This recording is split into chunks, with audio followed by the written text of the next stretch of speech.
Cullen. This is Newstalk 1250 WTAE. Special Olympics here in Allegheny County, and Keith Story, who is a former special education teacher now at Western Psychiatric Institute and critical of the Special Olympics program. A lot of callers on the line, gentlemen. Ellen in Washington, go ahead, please. Yes, I wanted to know about this. If I have a son that participates in Special Olympics. He's been in it for 4 years, and I find great satisfaction that he's in this program because he is physically fit to play on the regular teams, but he can't keep the grade up that schools, these kids have to keep a grade up. If the kids don't keep the grade up, then they're off the team. So how do I go about putting him on a football team, which I know he can play because I have another son that is normal, and, I can't get him into a football team at the school level because he can't read a book and keep the grade level up.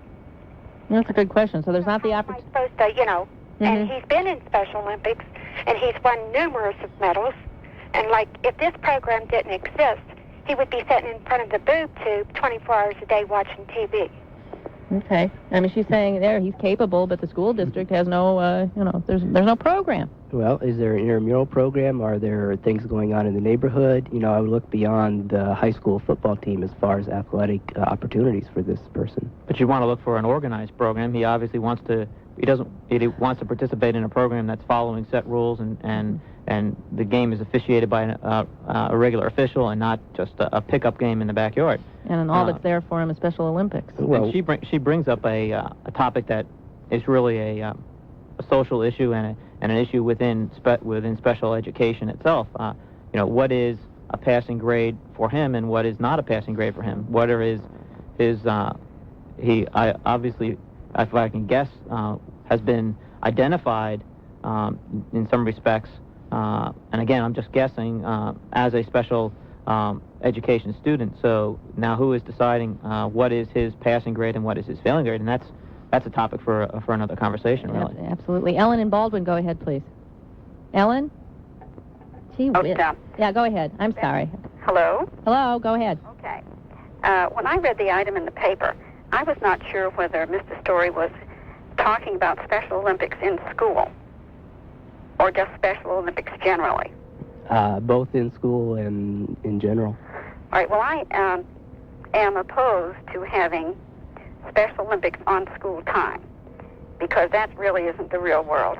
And I believe that every physical education teacher is able to teach every child the rudiments of physical education. I agree with you. My daughter goes to Special Olympics. She's out of school now, but she never had it on school time, which we're very fortunate in Allegheny County, at least in IU3. And so she is only in a segregated setting 2 hours a week. The rest of the time, all her activities are indeed with the rest of the world. But that's her option to do that. But I'm getting from you that you see Special Olympics as a valuable program? If it's a person's option. But her life is going to be among the rest of us because she is one of us.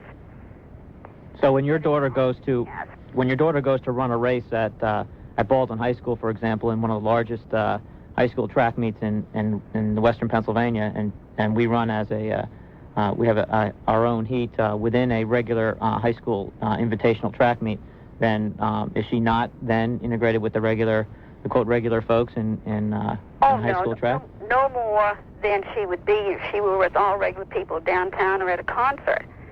But I think she has participated in that heat, but that's because she wants to do it. But it's also because Special Olympics has gone out of its way to give her the opportunity to participate in that heat. Well, I have great admiration for people in Special Olympics and in scouting as well, because they know what their goal is. I often have a problem with education not knowing what its goal is, and its goal is not to have outside activities on school time, but any activity that wishes to offer activities for people with disabilities or children with retardation, I think is grand. But I do not want it ever to be on school time. Okay. Otherwise, it's an option like men's bowling night or men's club or women's club, whatever. And that's the way I consider it. Now, she's profited from it, but fortunately, it was never on school time. Okay, Ellen, thank you. We've let me try to move on and squeeze a few other folks in here because our time's running short. Betty in the North Hills, go ahead, please. Hi.